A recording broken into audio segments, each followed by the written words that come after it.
Welcome back to Honest News Network.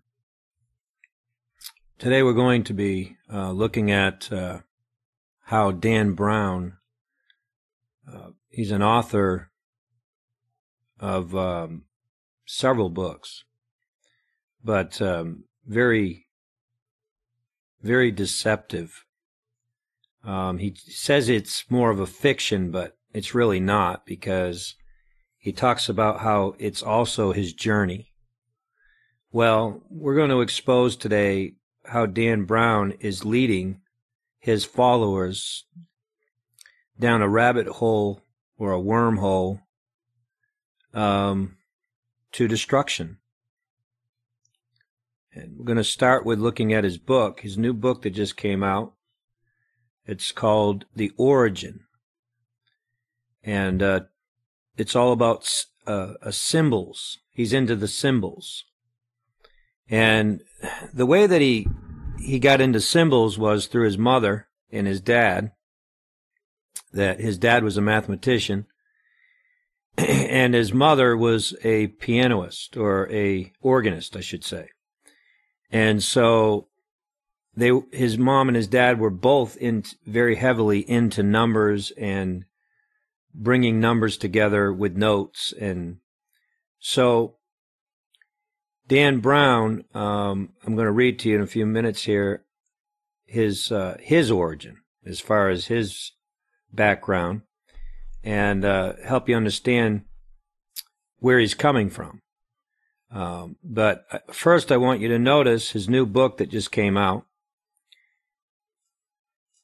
I was at Walmart the other night and walked by and saw this, as I was walking, I saw this, this section with these books that just came out.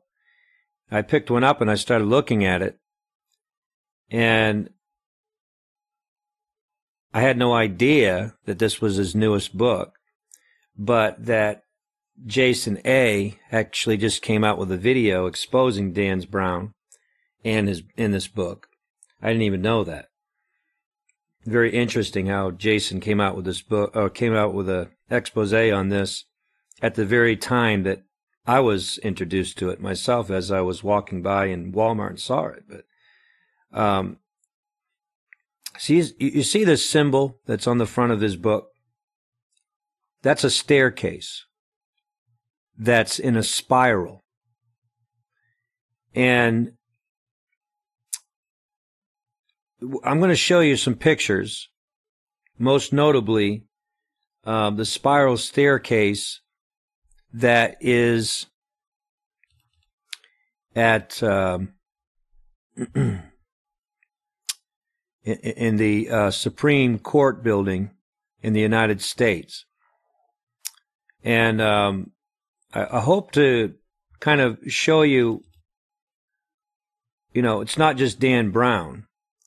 And there's no question in my mind, first of all, there's no question in my mind, I know Dan Brown is a Freemason. He is definitely a Freemason. And I'm going to prove that to you in a moment. But there's something about this spiral that is very important to those that are in the secret society, those that are part of the craft. There's something very intriguing to them about this spiral. And so first, let me show you. Now, you're looking at that book, Dan Brown's Origin, the front of the book, right? Well, this is the staircase in the Supreme Court building in the United States. Isn't that interesting? Now, why would the Supreme Court building have a spiral staircase? And I'm going to show you some other pictures in a moment here. Here's another one. Same staircase. But I want you to notice something. Do you see how they laid this out on purpose? At the bottom of the staircase, they did this on purpose. In the center is this light. Why did they do that? What's going on here? Why would they take the time to build a staircase that winds downward and goes up, but when you get to the end of this spiral staircase, looking down, you see this light. You see this dot. What is that all about? Well, let me take a look at a few more pictures here. This is the staircase in the judicial building in Israel. You notice at the bottom, there it is, the light. And you see there's a phallus that goes down into the... Now, obviously, this is without question fertility. Yeah, right. Okay. Fertility. Okay, this is fertility. This is a symbol of a sex act. Okay? To put it quite frank, that's what that is. So what does this have to do with Dan Brown's book? What does this have to do with spiral staircases? Look at this one. This is the same picture you were looking at a few minutes ago when I was showing you the Supreme Court building.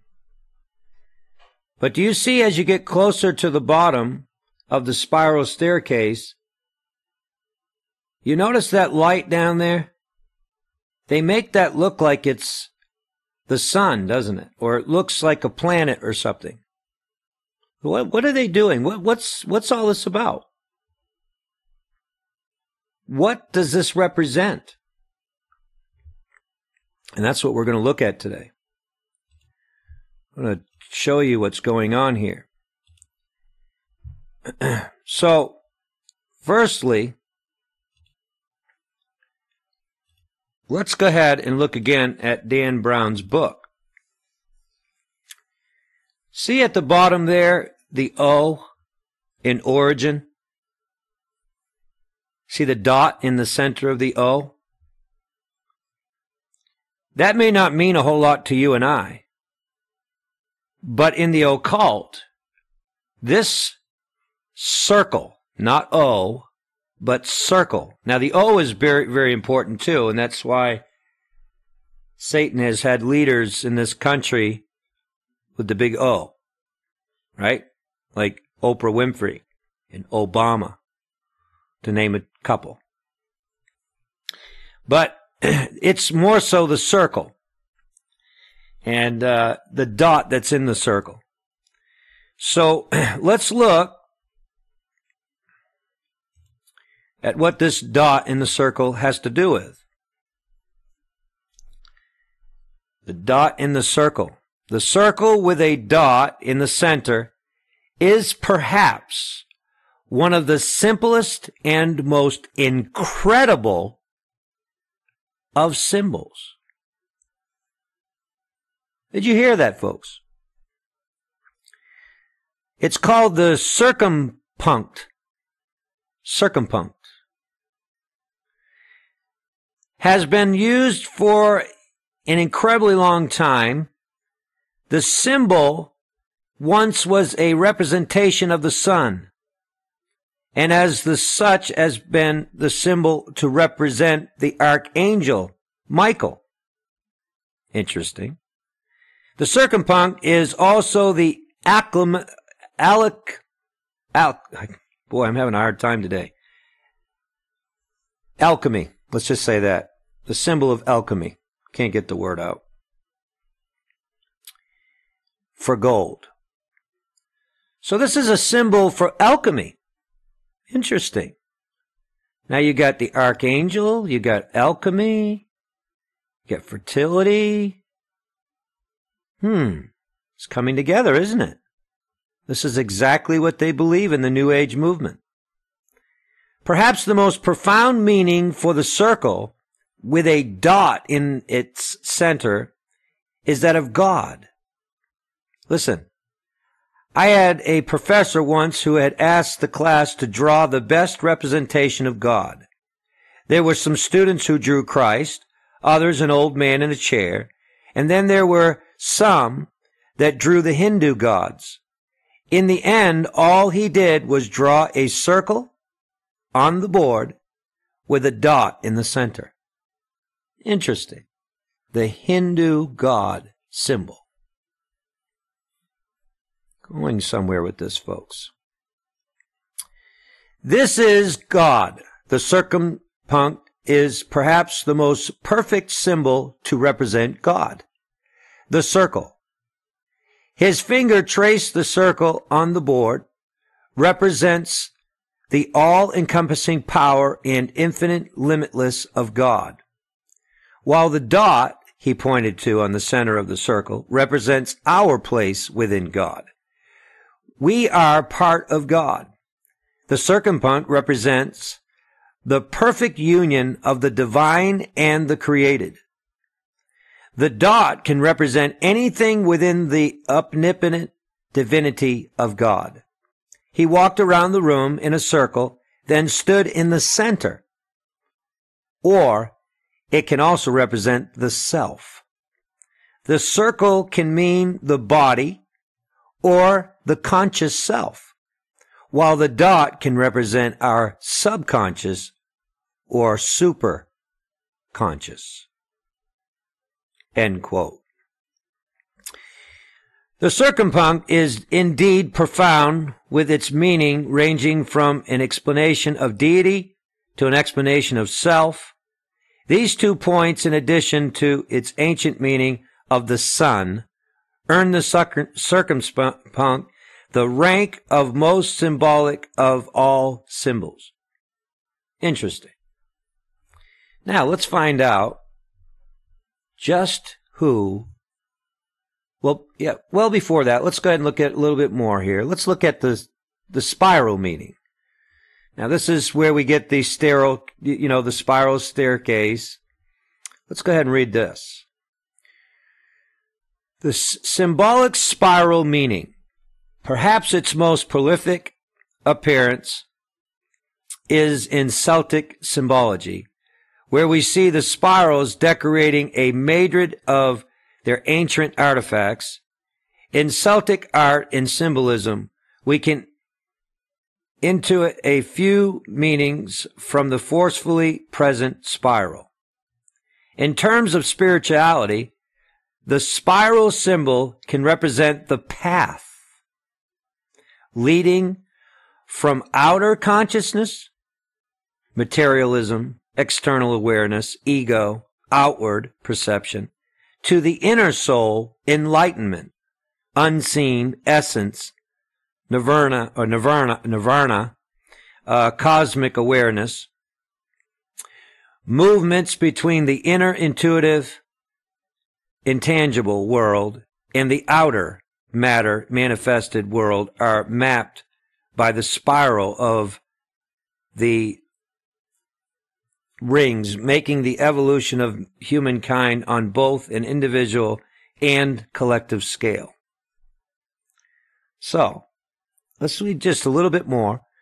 Moreover, in terms of rebirth or growth, the spiral symbol can represent the consciousness of nature beginning from the core or center and thus expanding outwardly. This is the way of all things, as recognized, listen, by most mystics. Are you listening, folks? Mysticism.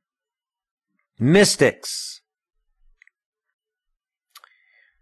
So, the symbolic implications of the spiral.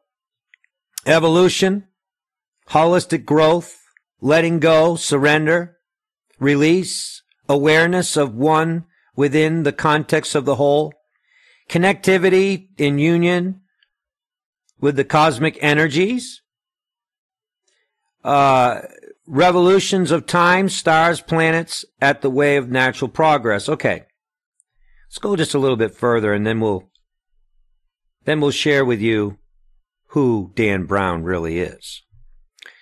It says, I particularly like this last connectivity to the divine observation. Indeed, I think ancient Celtic artists used the spiral symbol as a mind-altering, listen to this, a mind-altering creative process in which the act of creating a spiral in their work released their mind into a creative splendor. Now, folks, I don't know if you've been noticing, but this spiral is showing up on everything today, from your drapes in your living room. I mean, it's everywhere. Bed sheets. I mean, it's on everything. It's on all the fabric. It's coming out on, your plates and your flatware. And I mean, it's everywhere today, right? So who's doing this? And why are they doing this? Why are you seeing this coming up everywhere today, this spiral? It's on most mega churches have it on there. Joel Osteen has it on his carpet. All that expensive carpet at Joel Osteen's there at Lakewood is this spiral. What is going on with this spiral? Anybody have any ideas what's going on with this? Well, let's find out from Dan Brown. Let's go and check this out. Let's find out who Dan Brown is. Daniel Gerhard Brown. He is, according to this, he's a thriller fiction. He's an author of a thriller fiction, but he's not. He's not. It's got nothing to do with fiction because they believe in this fiction. So to them, it's not fiction. To them, it's belief. But he is the author of Angels and Demons and the Da Vinci Code and Inferno, and now his latest work, which is The Origin. Let's find out a little bit about this individual.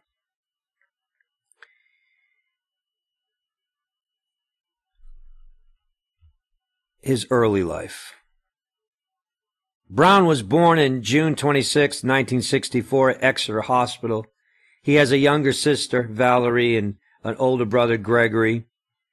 They were raised in Exeter, New Hampshire, where Brown attended the Exeter public schools.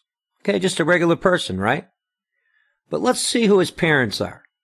He grew up on the campus of Phillips Exeter Academy, where his father, Richard G. Brown, was a teacher of mathematics.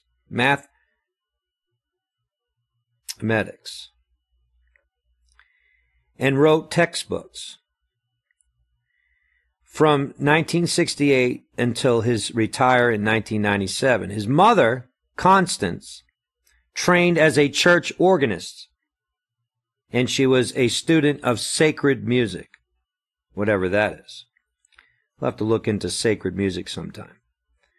Brown was raised as a Episcopalian and described his religious evolution in a 2009 interview. You ready, folks?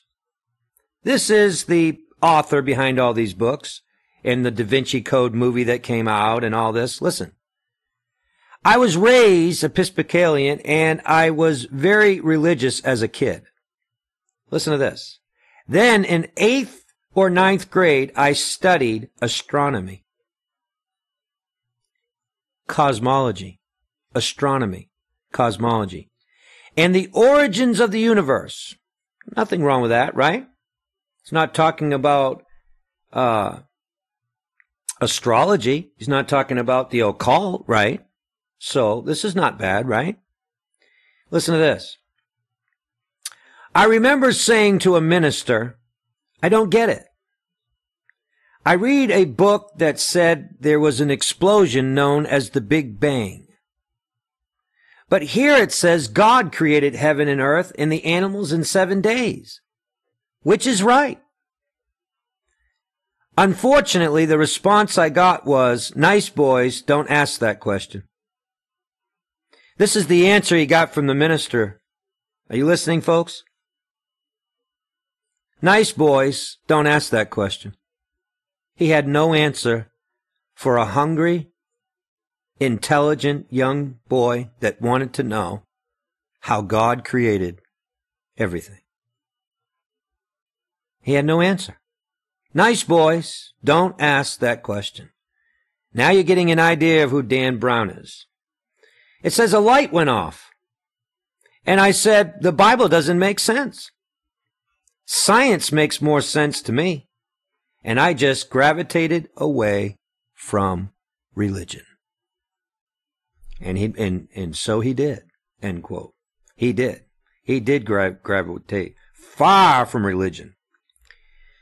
Far from the religion of the Bible, anyway. Now, let me go on and read here another quote. When asked in the same interview about the then current religious views, Brown replied, "The irony is that I've really come full circle. The more science I studied, the more I saw that physics becomes metaphysics, and numbers become imagery numbers. The farther you go into science, the mushier the ground gets. You start to say, oh, there's an order and a spiritual aspect to science." End quote. Now, did you notice how he's putting these two together? Oh, there's an order and a spiritual aspect to science. So see how science and spirituality is coming together now? See? He's not the only one, folks. So let me just read a little bit more here because this is interesting. Brown's interest in secrets and puzzles stems from their presence in his household as a child, where codes and ciphers were the linchpin tying together the mathematics, music, and language in which his parents worked. The young Brown spent hours working out anagrams and crossword puzzles, and he and his siblings participated in elaborate treasure hunts devised by their father on birthdays and holidays. On Christmas, for example, Brown and his siblings did not just find their gifts under a tree, but followed a treasure map with codes and clues throughout the house and even around town to find the gifts. Around town. You believe that? Brown's relationship with his father inspired that of the two characters in the Da Vinci Code. Think about that for a minute. Chapter 23. I wonder why chapter 23. There's a significant number there, 23, is it not? That's an occultic number. Of that novel was inspired by one of his childhood treasure hunts. Why 23? And was it possible that his dad was a Mason? I think so. Absolutely. Listen to this. After graduating from Phillips Exeter, Brown attended Amherst College, where he was a member of PSI Upsilon fraternity. Now, what is PSI? Let's go and find out. Very interesting here.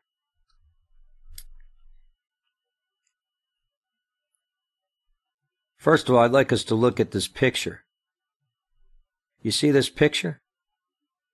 Secret Society. Buildings. New Haven. This building right here on the left in the center is found at Yale College. This is where George Bush Sr., George Bush Jr., Kerry, John Kerry, many others. That's where they went And that's where their initiations got taken care of there, where they were initiated into the secret society of the Freemasons. And this picture is on this Wikipedia page that has to do with the PSI Upulsion. So, secret society building at Yale College is this picture here on the left in the center. Skulls and bones, folks, skulls and bones. You don't think he's a Freemason? Oh, yes, he is. You couldn't stop him from being a Freemason. So here's this individual, Dan Brown, that's writing these books, and the world is intrigued by them, and he's selling millions and millions and millions of copies. And he comes out with this new book called Origin. So, in Dan's own words, he's involved in the Freemasons. You don't have to look very much further than that. His own words. So, now that we've established that Dan Brown is a Freemason, you can certainly see how this connects to the Freemasons. But notice right here, in 1833, 5 sophomore and 2 freshman members of the Delphian Society. Are you listening, people? The Delphian Society? Does anybody know anything about Delphi? Anybody know about the Python or Pythian spirit? The spirit of divination? Let's look at another picture here. Let's look at this picture. This is what we read about in the Bible, the woman with the spirit of Python, okay? This is a picture, and it's still there today. But this is where Paul the Apostle met this woman with a spirit of divination. This is the oracle that we read about in the book of Acts in Greece, ancient Greece. And this is in Delphi. Are you listening? Do you see how the origin of Dan Brown and the search of the secret symbol is all connected to the same things as back then that they were doing back then? Interesting how the Bible talks about there will be an image of the beast that will speak. That's what an oracle does. It speaks. How many know the serpent, the devil, wants to speak? How do you know that that's how he deceives people? Right? Doctrines of devils, seducing spirits. See, what the devil does is he takes folks down this long, windy spiral, wormhole, rabbit hole, if you will, to nowhere. Ever learning and never able to come to the knowledge of the truth. He takes them down this long spiral to nowhere. You see? They're not going anywhere, ever learning and never able to come to the knowledge of the truth. Folks, this is what Satan does. This is his whole plan. It's just to keep them busy till he can distract them long enough to take them to hell. That's his ultimate plan, believe it or not. That's the ultimate plan of Satan. And how do I know that? Well, because if you go to the Supreme Court building in Israel, you'll find that The higher you go up in the building of the spiral staircase, there's 3 levels up there. And the top level is where the pyramid is. They call that the sacred holy ground. But one of those levels is nothing but books. Now listen to this. The first level, as you get to the last 3 steps, see, because there's 30 steps down at the bottom before you make your ascent up to the top of the Supreme Court building in Israel. But the last 3 steps that makes up 33, and you know this is all Masonic because the entrance to the Masonic or to the judicial building in Israel is a Freemason symbols at the beginning of the entrance. And it was the Rothschilds that built this building.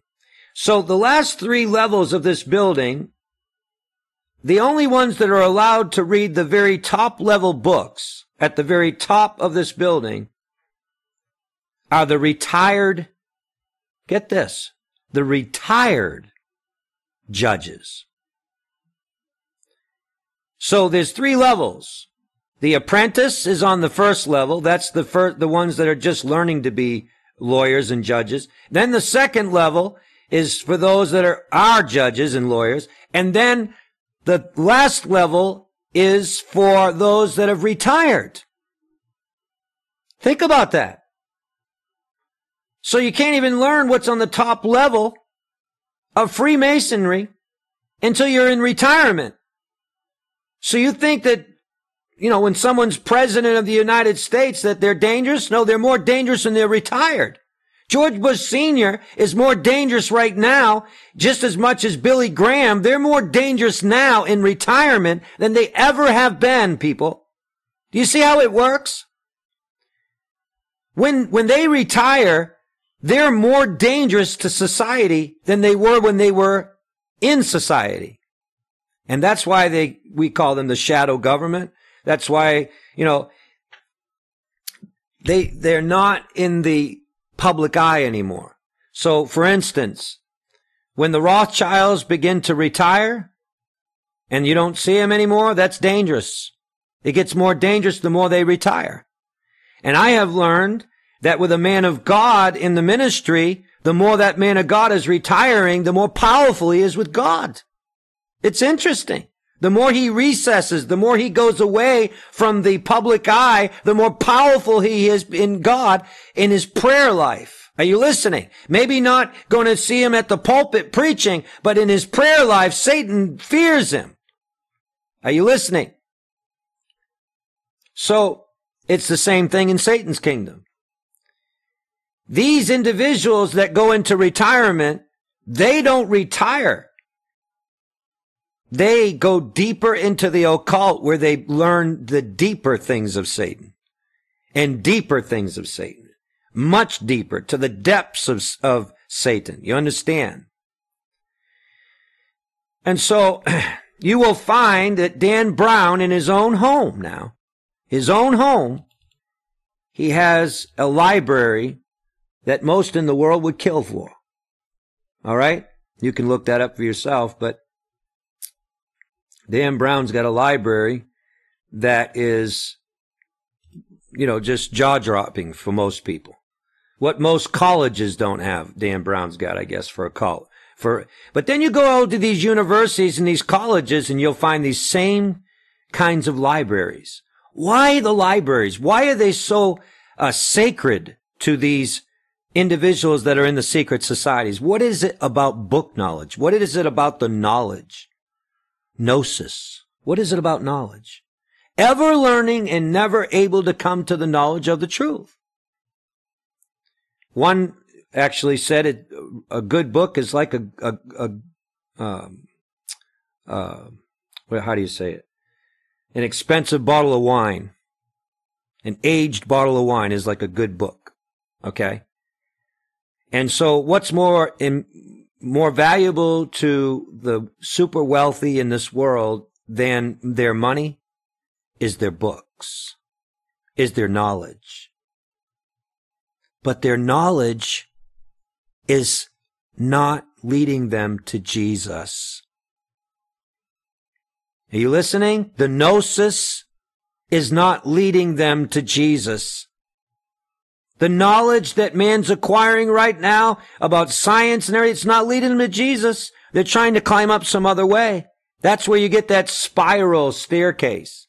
They're trying to climb up some other way. That's why they try to liken that symbol to be the Michael, the archangel, because if you know anything about the Kabbalah, if you know anything about the Zohar and those teachings of the mystic Jews, you'll understand that they believe that you've got to go through the ranks, the levels, and you've actually got to encounter the archangels to get to God. And that the archangels actually give you more knowledge until you reach enlightenment, full enlightenment, where you become God.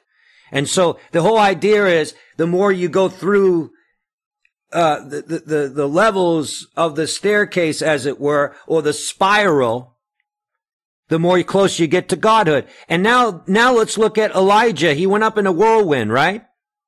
Do you see how it's working, people? They want to associate the whirlwind that Elijah went up in, and they want to associate that with the whirlwind and the staircase, the circle with the dot in it, that there's a wormhole. That Elijah found a wormhole. That he actually found a way. I feel the Spirit of the Lord right now. He actually found an escape. He found a way out of this world. And the mystic Jews today, Dan Brown, all of them, all the secret societies are working towards this idea of a wormhole that leads out of this world into another world, where you can just go from worlds to worlds, where you don't die, where you can escape time. And if you can escape time, then you can't grow old anymore. You understand what I'm saying to you people? They're trying to find another way to eternal life. Literally. I hope you appreciate the time that we're putting in here, trying to help you understand what's going on here, folks. But it's very important to understand that it's no different than what Jesus said. They're trying to climb up another way. And he calls them thieves and robbers. Thieves and robbers. And so, do I have anything more on this? I think that's about it for this subject. But if you know anybody that reads Dan Brown's books or is intrigued by the movies that are made because of the books, inspired by his books, you need to understand that Dan Brown is a Mason, a Freemason, and that he is putting this information into his books without question. Okay? Without question. And you can do your own research. You can look it up, what some of his own quotes, things he says. But it's very evident that he's involved in the secret societies. There's no question about it. And he comes right out and says it himself. So, when you have movies coming out like Angels and Demons and Da Vinci Code, and remember, Da Vinci Code was teaching that Jesus had relation with, or, actually married Mary Magdalene and had children. That's so, he come out and he said, well, I'm not trying to be Antichrist, he said. Well, what's he trying to be? I mean, can you think of anything more Antichrist? Can you think of anything more blasphemy than that? I mean, saying Jesus, who's the Son of God, that he had a physical relationship? People, it's so blasphemous. It is blasphemy. It's demonic. And when a person gets to the level where they start teaching and doing things on the level of blasphemy, they're in the depths of Satan. Are you listening?